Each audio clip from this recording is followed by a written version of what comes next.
I can hear the attention tone on that one. SMW.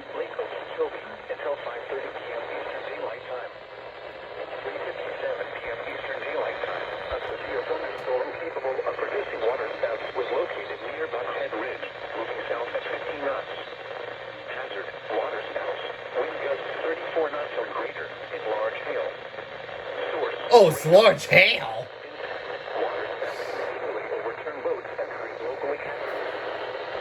Small craft could be damaged to briefly higher winds and suddenly higher waves. Large hail could result in structural damage.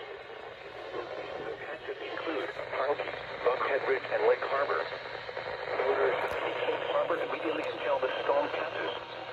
Wind gusts 34 knots or greater, large hail, high waves, dangerous lightning, and heavy rain are possible with this storm.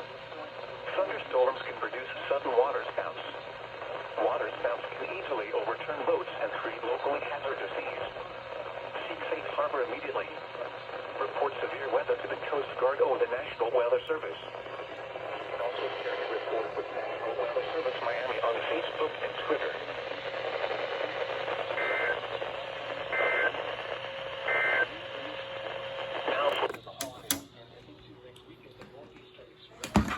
Well, that failed.